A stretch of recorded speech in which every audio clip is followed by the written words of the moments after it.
Mademoiselle, maintenant, il y a que j'ai à vous entretenir. C'est bien pourquoi il le faut très vite vous y asseoir sur ce banc. Je n'y songe pas. Et pourquoi cela? Parce que... Parce que quoi? Parce que...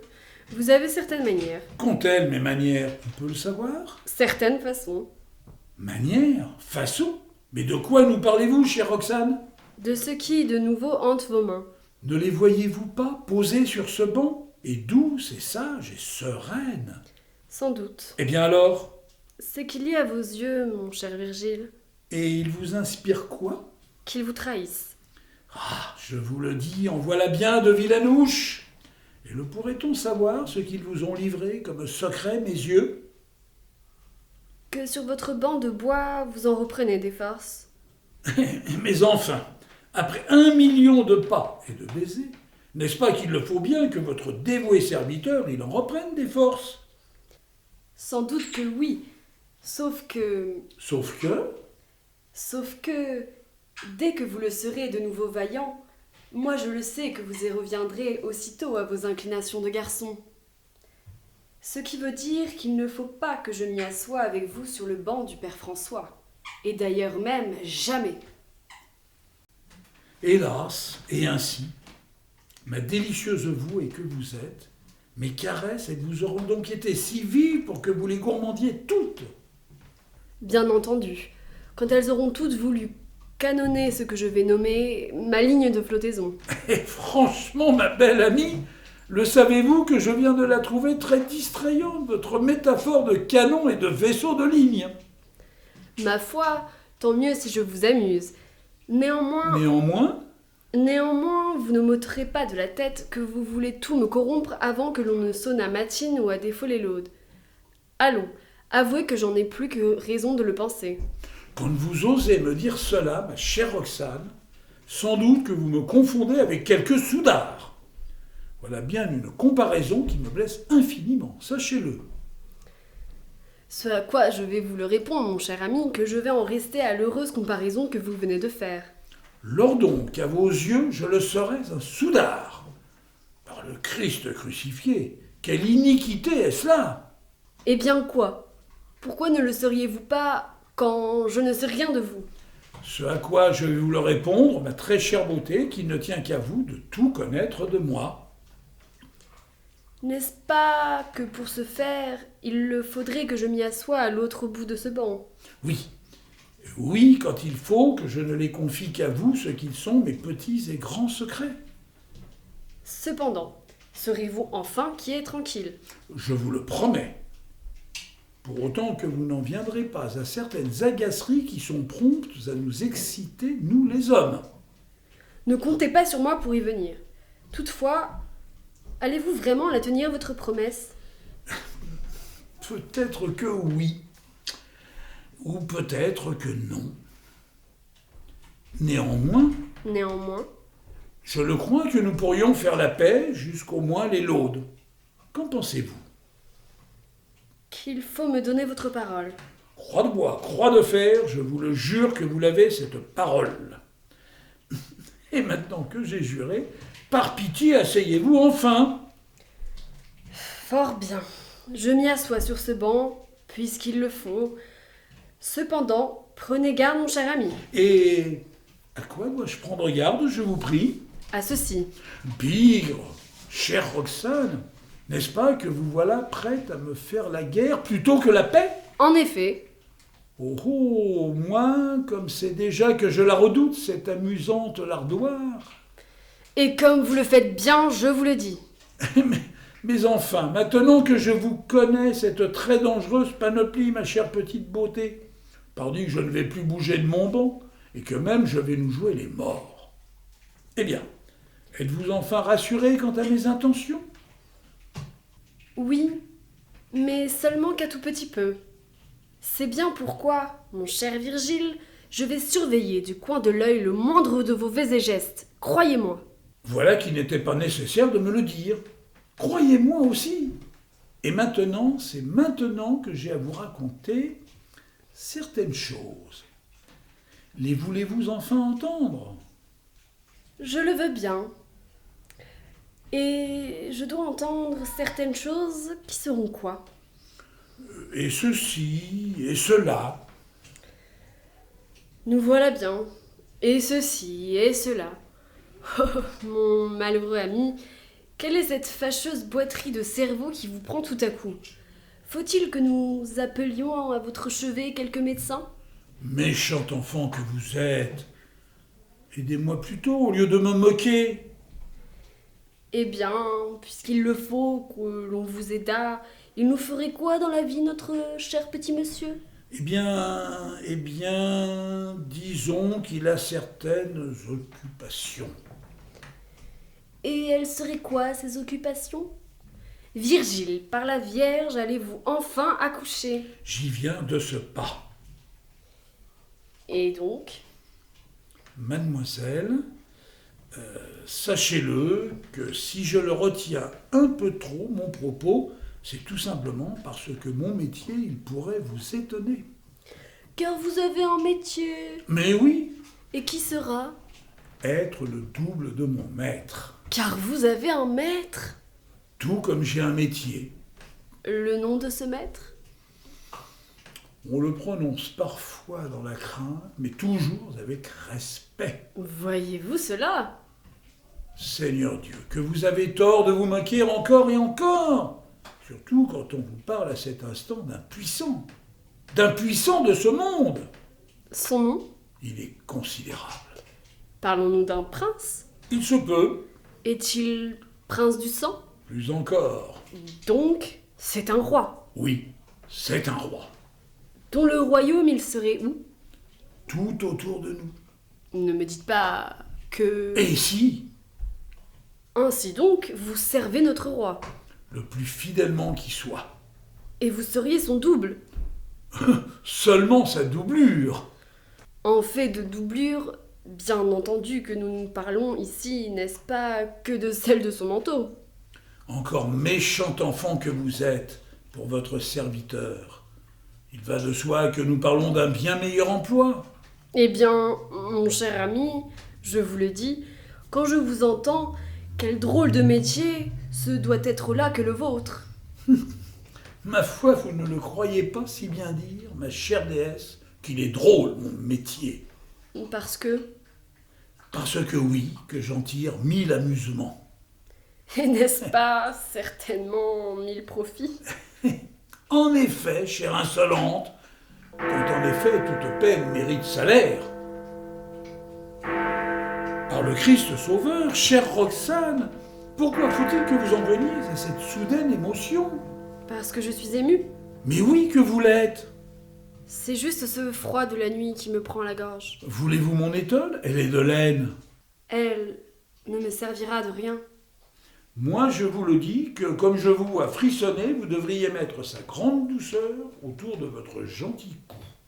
Par pitié, gardez-vous sur le champ d'une fluxion de poitrine, quand on ne sait pas toujours la guérir. 1000 grâces, monsieur.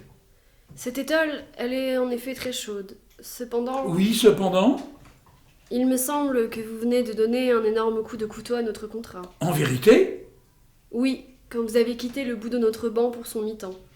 donc, je suis de nouveau trop proche de vous. Incontestablement. Fort bien, je me retire quand il ne faut pas les faroucher plus longtemps, votre poignard. Et maintenant, êtes-vous satisfaite que j'y sois au bout de ce banc? Et donc, allez-vous enfin me répondre? Non, elle ne me répondra pas. Oh, ma Roxane, c'est ce carillon du Carmel qui sonne et matine qui vous a naufragé l'âme, n'est-ce pas? Il se peut. Pourtant, 3 aigrelets coups de clocheton ne font pas un glas. Alors pourquoi cette indescriptible émotion qui ose vous détruire? Virgile, mon beau Virgile, savez-vous que votre question, elle me fouille le cœur jusqu'à la douleur? Oui, bien entendu que je le sais. Par pitié, parce que c'est aussi qu'elle me bouleverse très avant, cette douleur. Dites-le-moi de sitôt ce que je puis faire pour l'apaiser. Et pourquoi pas, pour peut-être la guérir. On ne peut rien lui guérir à cette douleur, je vous le dis. Une consolation lui est-elle au moins possible? Hélas, il y a que je ne peux l'attendre de ce monde. Tout est donc si désespéré. Oui, quand Dieu m'aura oublié. Seigneur, quand je vous entends, quel soudain chagrin vous savez être, Roxane. Sans doute quand la prière des morts, elle s'agonie de sanglots. Car on parle ici de mort et de sanglots. En effet, quand je ne connais pas de mots plus doux pour parler de certaines peines. Vous venez de perdre un être cher, n'est-ce pas, ma chère Roxane? Est-ce cela que je me dois de comprendre? Oh oh, qui ne dit mot consent, comme on dit. Ainsi donc, c'est bien cela. Il y a désormais un mort, un immense mort entre nous, n'est-ce pas? Je vous en conjure, dites-le-moi qu'il en est bien ainsi, afin que votre trépassé, je le fasse mourir une seconde fois sous les pierres du grand amour que je vous porte. Hélas, il y a, cher obstiné, que vous êtes, que vous ne voulez point me répondre. Allons, parlez enfin, parlez, ou alors, avant que sonne les laudes, j'aurais mis le feu à ce maudit Carmel qui sonnait matine pour que votre pétillante gaieté, hélas, elle s'y évanouisse. Pour l'amour de Dieu, vous n'en ferez rien.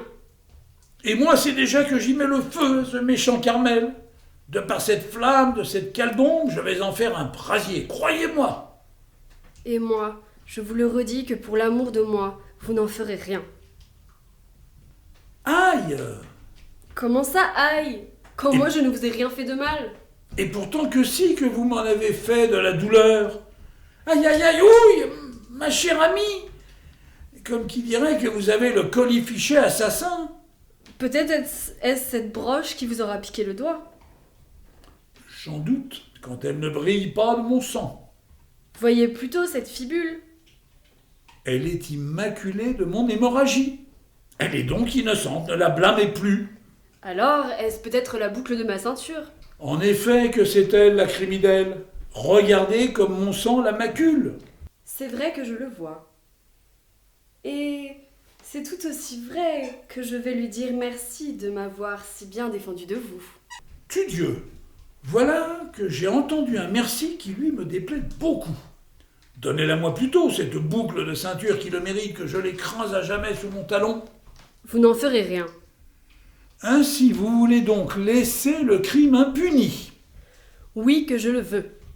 Et si vous vous obstinez, je vous le jure que c'est maintenant que ce couteau, je vais vous le planter droit dans la mamelle. Monsieur le grand coquin, je vous l'ordonne, retournez sans attendre tout au bout de votre banc. Voilà qui est bien. Et maintenant, mon cher ami, à cette grandiose vie de doublure d'un roi, allez-vous enfin y venir? Oui, bien entendu que je vais y venir. Mais seulement quand j'aurai bu moi aussi à cette fontaine un grand verre d'eau. Oh, Dieu qu'elle aurait été bonne à boire cette eau. Cependant, Roxane, le savez-vous que vous le venez de me peiner? Tiens donc. Oui, tiens donc. Et d'où viendrait-il le mal que je vous ai fait? De ce que ma grandiose vie de doublure d'un roi, elle ne le mérite en rien d'être dénigrée par votre belle intelligence. Ah, j'y serais donc venu à cette médisance. Pardi que oui, et vous le savez très bien. Tout de même, appréciez la sinécure qui est la mienne, quand mon roi, il me lâche la bride sur le cou. Parce que nous parlons de sinécure. Mais oui que nous en parlons. Tenez, vous allez tout comprendre quand je vais vous le raconter, ce qu'il a été mon dernier vendredi. Et que se passerait-il ce fameux vendredi? Nous entrons à Paris, le roi et moi, enfin moi et le roi. Que dois-je comprendre? Que j'étais à cheval, quand le roi, notre maître, il somnolait à l'arrière-garde de son équipage. Donc, il ne voulait pas paraître. En effet. Alors, vous voilà sa doublure. Non, son double. Pourquoi cette paresse à notre bon roi? 20 jours de mauvaise route l'avaient, paraît-il, beaucoup harassé. À moins que notre monarque il ne redoutât quelque vilain geste. D'où l'habile procuration que l'on faisait, n'est-ce pas, de votre aimable personne? Oh, moi, je n'en disconviens pas que l'on joignait ainsi l'utile à l'agréable. Toujours est-il que... Que? Je me pavane en tête du cortège. Vous voilà fier comme un pan. tandis que ruissellent sur ma tête les hommages tout autant que les fleurs. D'être tout en étant rien. Quelle réjouissance c'était pour notre Virgile, n'est-ce pas? En effet. Cependant, à toute cette gloire, ce n'était pas le tout. Parce que... Je distribue et reçois de l'or à chaque pas de mon cheval. À qui donc? Et de qui donc? À qui? Aux nécessiteux. De qui? De ceux qui courent après les faveurs d'un roi. Et croyez-moi, ma chère Roxane, que les uns et les autres, ils sont plus que pléthores. Je n'en doutais pas. Et c'est là que vous avez de poches. Mais oui, sauf qu'en fait de poche, moi, c'est un bissac que j'ai. J'imagine que vous le gouvernez fort bien. Un peu aux pauvres et beaucoup pour vous. Si j'étais le roi, oui. Donc, puisque vous n'êtes que sa doublure, rien pour les pauvres et tout pour vous. Pas plus. Comment ça, pas plus? Tout simplement parce que ma main droite, elle donne aux indigents tout ce que ma main gauche, elle sait si bien rapiner depuis les bourses de nos riches clients de tout à l'heure. En voilà une d'amusante péripétie. Et n'est-ce pas que c'est alors que vous la prélevez, votre dîme? En effet. Et avec assez d'habileté pour ne pas me faire prendre. Donc, c'est des deux mains que vous le ruinez, votre roi. Non pas, quand il nous invente toutes les heures, comme vous le savez tout aussi bien que moi, une nouvelle contribution. À voleur, voleur et demi en effet. Nonobstant et toutefois, il n'empêche que vous voilà, mon cher ami, dans le dol et les malversations. C'est un peu dire le vrai. Faut-il que je le comprenne que vous vous en vantez? Ce n'est pas faux. En tout cas, plaise à Dieu que vous ne vous fassiez jamais prendre. Mon Virgile, vous le savez que c'est aussitôt qu'on vous chausserait de délicats brodequins. Oh ça, je n'en doute pas qu'on peut y venir à tout moment à ces pénibles babouches. C'est bien pourquoi je me dissimule très avant en toute chose. Et vous le ferez bien.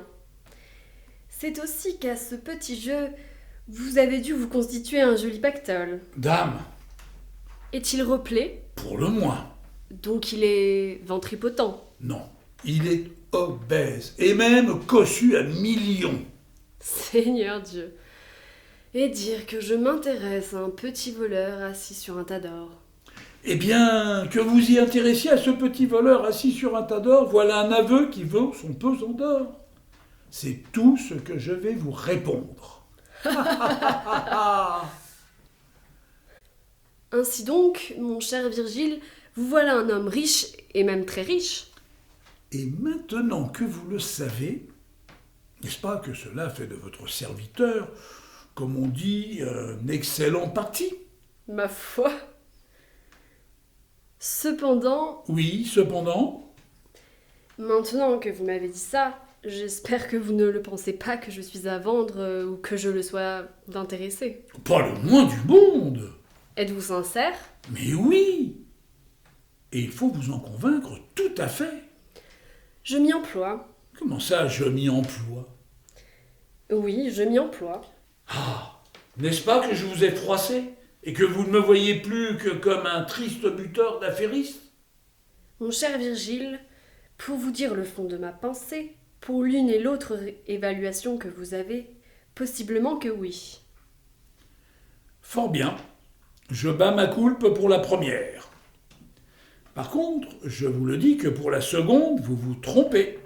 Parce que, Plutôt que d'en amasser des fortunes, il m'est une occupation que je préfère. Et elle a, croyez-moi, ses infinies voluptés. et qui serait, Le pouvoir et ses jubilations. ah tiens, mais qui donc parle de pouvoir quand on le sait que vous n'êtes qu'un gueux Virgile? Moi, dès que notre roi, il me laisse de nouveau la bride sur le cou. Est-il inconséquent de le faire? C'est tout ce que je crois. Il n'empêche que c'est sa donc royale doublure qui décide de la paix ou de la guerre.